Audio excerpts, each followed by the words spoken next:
CSS empty screening test 2026 की तैयारी कर रहे हो और जो कि आपके रिटन एग्जाम 2027 में होंगे।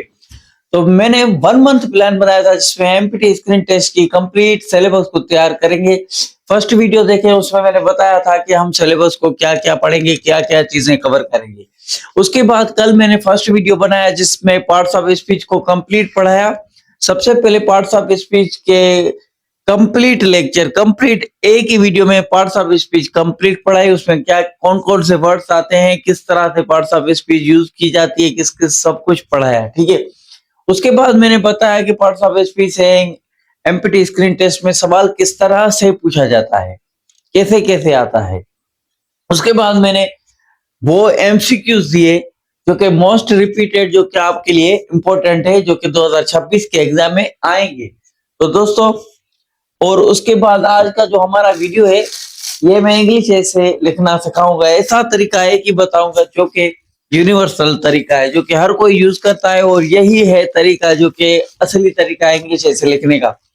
ये बुक है इसमें इंग्लिश ऐसे लिखे हुए हैं, मैंने खुद लिखे हुए हैं, और जो कि सीएसएस एग्जाम में आते रहे हैं इंग्लिश ऐसे, वो सारे मैंने लिखे हैं। और जो अभी आने वाले हैं एक्सपेक्टेड हैं 2027 के एग्जाम में आपका इंग्लिश ऐसे जो आएंगे 10 इंग्लिश ऐसे, वो भी आपको इसमें मिलेंगे। तो ये 2-3 सालों की मेहनत है। इसमें क्या क्या लिखा है आगे स्क्रीन पर दे दूंगा, ये सब कुछ इसमें अंदर मौजूद है। आपको सीखना है, बेसिक से लेकर एडवांस तक सब कुछ इसमें मौजूद है। तो ये बाद में मैं आपके साथ शेयर करूंगा। आपको मैं इंग्लिश ऐसे लिखने का बहुत तरीका बताऊंगा, और व्हाइट बोर्ड पर चलते हैं और सब कुछ आपको दिखाता हूं कि क्या क्या पढ़ना होता है, कैसे कैसे सेंटेंस लिखा होता है, एक एक सेंटेंस आपको किस तरह से लिखना है वो मैं आपको समझाता हूं। अच्छा, तो अभी देखें मेरे पीछे जो भी पॉइंट्स लिखी हुई है इन पर गौर करें। देखो, सबसे पहली जो पॉइंट है ये बिगिनर्स के लिए है, न्यू अभी जो तैयारी करेंगे, जिनको कुछ पता नहीं होता कि कैसे इंग्लिश ऐसे को शुरू करें। तो नंबर 1 पर जो पॉइंट्स लिखी हुई है इन पॉइंट्स को नोट करें, जो बिल्कुल बिगिनर है। सबसे पहले आपको इंट्रोडक्शन लिखना होता है इंग्लिश ऐसे में। सबसे पहली जो पॉइंट है इसमें आपको सबसे पहले इंट्रोडक्शन लिखना होता है। इंट्रोडक्शन के बाद आपको हुक सेंटेंस लिखना होता है। इंट्रोडक्शन में हुक सेंटेंस वो सेंटेंस होता है जिससे एग्जामिनर देखते ही ग्रेब हो जाए, और वो देखते ही कहे कि इस ऐसे में कुछ ना कुछ लिखा हुआ है। वो पहला सेंटेंस होता है जिसको हुक सेंटेंस बोलते हैं। जैसे कि पढ़ने वाला पढ़ता जाए और देखते ही उसको कंप्लीट पढ़ने पर उसका दिल करे, वही हुक सेंटेंस होता है। उसके बाद दूसरे नंबर पर आप लिखें कंटेक्स्ट सेंटेंसेस। कंटेक्स्ट सेंटेंसेस भी एक दो सेंटेंसेस ही होते हैं, और यहाँ पर आप ये भी लिखें। ठीक है। उसके बाद आप लिखें थीसिस स्टेटमेंट। तो ये आपकी पहली स्ट्रक्चर है जो कि आपको रजिस्टर में नोट करनी है। उसके बाद थीसिस स्टेटमेंट के बाद जो फर्स्ट पैराग्राफ हम शुरू करेंगे, 1 या 2 पेजेस पर आप इंट्रोडक्शन लिख सकते हैं इंग्लिश ऐसे का। ठीक है। तो ये पहली स्ट्रक्चर है, आप अपने नोटबुक में नोट कर लें, ये जरूरी है। इसके बाद इसके अगर आपने एमपीटी स्क्रीन टेस्ट में या कोई भी कितनी भी तैयारी की है, कितने भी सब्जेक्ट्स पढ़े हैं, ये आप नहीं सीखेंगे तो आप फेल हैं। बाकी सब्जेक्ट आपके किसी भी काम के नहीं है, आप सीएसएस क्वालिफाई कर ही नहीं सकते। तो दूसरे नंबर पर जो लाइन है वो है सेकंड लाइन। ये थोड़ी एडवांस है, इसमें थोड़ी डिटेल होगी। इंग्लिश ऐसे के इंट्रोडक्शन में 1, 2, 3 लाइन लिखनी होती है, जो कि सीएसएस एग्जामिनर को पढ़ते ही एक किस्म की दिलचस्पी, वो सोच में पड़ जाता है, यार शॉकिंग हो जाता है, और देखते ही सरप्राइज हो जाता है, ये कुछ नया लिखा हुआ है, इसको कंप्लीट पढ़ो। और हुक सेंटेंस लिखने के 6 पावरफुल तरीके मैंने बताए थे, वो वीडियो आप जरूर देखें, सीखें।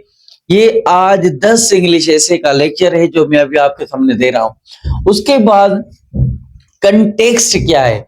कंटेक्स्ट भी सेंटेंसेस होते हैं, 1, 2, 3, 4 सेंटेंसेस होते हैं जो कि इंट्रोडक्शन में जरूर लिखने होते हैं, और इनमें आता है किसी टॉपिक, पाकिस्तान की हिस्ट्री है तो उसकी हिस्ट्री बतानी होती है। एआई का टॉपिक है जो कि आपका 2027 में आ सकता है इंग्लिश ऐसे, आर्टिफिशियल इंटेलिजेंस से, एआई से।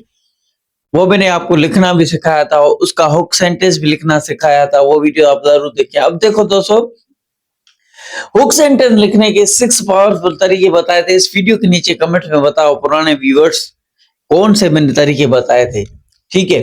और उसके बाद आता है कंटेक्स्ट सेंटेंसेस। कंटेक्स्ट सेंटेंस के बारे में आपको मैंने बताया, पहला सेंटेंस कंटेक्स्ट सेंटेंस में आएगा, हिस्ट्री बतानी होती है टॉपिक की, किसी टॉपिक की हिस्ट्री होती है, किसी का बैकग्राउंड बताना होता है, किसी का एवोल्यूशन होता है वो बताना होता है।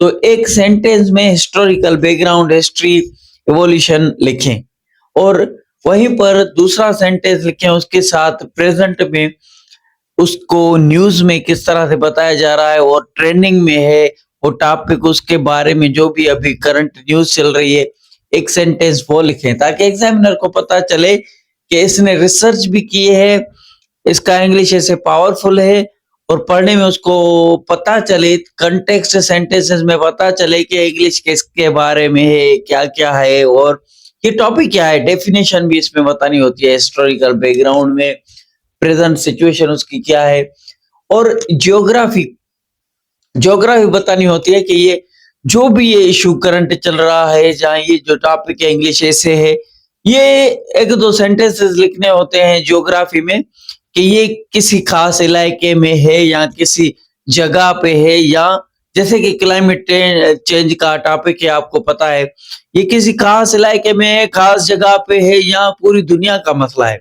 तो एक दो सेंटेंस आपको नीचे वो लिखने हैं और उसको थोड़ा सा कनेक्ट करना है थीसिस स्टेटमेंट के साथ। फिर थीसिस स्टेटमेंट में आपको बताना है कि अब ये क्लाइमेट चेंज की मैंने बात की, तो इसके मैं काज इफेक्ट्स बताऊंगा, पूरे इंग्लिश ऐसे में काज और इफेक्ट्स और सॉल्यूशन के बारे में डिस्कस करूंगा। तो थीसिस स्टेटमेंट में वो सेंटेंसेस लिखने होते हैं जो कि इंग्लिश ऐसे की डायरेक्शन बताते हैं। अब हम ये फर्स्ट पैराग्राफ में, सेकंड पैराग्राफ में, थर्ड पैराग्राफ में लिखते जाएंगे। दोस्तों कोई बड़ी बात नहीं है, बैठकर अगर काम करोगे, मैंने ये बुक बनाया जो आपको दिखाया, ये बहुत इंपॉर्टेंट है। ये एक एक चीज को मैंने एक एक चीजों को, एक एक सेंटेंस को मैंने लिख कर समझाया, एक एक चीज को अलग अलग करके डिटेल में समझाया है। और डेली वीडियो 5 बजे आता है इंग्लिश ऐसे का, ये मैं आपको समझाता रहूंगा। उसके बाद थर्ड नंबर पर जब हम आएंगे तो थोड़ा एडवांस लेवल पर चले जाएंगे। इंग्लिश ऐसे हुक सेंटेंस हम लिखना कंप्लीट सीख चुके हैं। कंटेक्स्ट सेंटेंस कैसे लिखते हैं, क्या क्या लिखना होता है, डेली 5 बजे वीडियो आता है, तो कंटेक्स्ट सेंटेंसेस आपके सामने नजर रहे हैं। तो ये कंटेक्स्ट सेंटेंसेस में आपको लिखना सिखाऊंगा, कंप्लीट लिखेंगे। जो कि सीएस एग्जाम में अभी टॉपिक्स पहले आ चुके हैं इंग्लिश से 2026 में, वो मैंने आपको दिखाए थे कौन कौन से आए थे, किस तरह से आए थे। 2027 में कौन से इंग्लिश ऐसे एक्सपेक्टेड है आ सकते हैं, वो भी मैंने आपको बताया था एक वीडियो में कल जो अपने अपलोड किया था। उसके बाद आप कमेंट में मुझे सेंड कर दें इंग्लिश ऐसे कि जो सर ये आ सकता है इंग्लिश ऐसे 2027 में, तो कमेंट करना जरूरी है, ठीक है, कमेंट जरूर करना दोस्तों। अभी उसके बाद जो लास्ट है 4 पोर्शन, ये है इंग्लिश ऐसे। अब हमने सीख लिया इंट्रोडक्शन लिखना है, इंट्रोडक्शन की पहली स्ट्रक्चर सीख ली, उसके बाद हुक सेंटेंस, कंटेक्स्ट, इनमें क्या क्या लिखना होता है ये भी हमने सीख लिया। उसके बाद हम एक एक चीज को अलग अलग करके डिटेल में सीखते हैं, जैसे कि हुक सेंटेंस को मैंने बहुत डिटेल में सिखाया है, लिख कर भी दिखाया है। उसके बाद कंटेक्स्ट सीखेंगे, कंटेक्स्ट के बाद हम थीसिस स्टेटमेंट को सीखेंगे। थीसिस स्टेटमेंट के बाद क्या है कि हम इंग्लिश ऐसे जो फोर्थ हमारी पॉइंट है, फोर्थ हमारा लेक्चर होगा, ये जो फोर्थ पोर्शन आपके सामने बना हुआ है, इसमें टॉपिक चूज करेंगे। टॉपिक का मतलब है जो कि इंग्लिश ऐसे आपके पहले आए हैं, आ सकते हैं, जो भी इंग्लिश ऐसे आप कमेंट में मुझे सेंड करेंगे वो हम लिखेंगे, वो लिखकर उसको हम टॉपिक बोलते हैं, इंग्लिश ऐसे बोलते हैं, वो लिखेंगे। फिर उसका हुक सेंटेंस लिखना सीखेंगे। हुक सेंटेंस लिखने के बाद मतलब कि ये 4 पॉइंट में हम इंग्लिश ऐसे कंप्लीट लिखेंगे, लिखा किसे जाता है, क्या क्या पॉइंट्स होती हैं। तो इसके लिए इस चैनल को लाइक, कमेंट, सब्सक्राइब ये सब कुछ आपको करना है।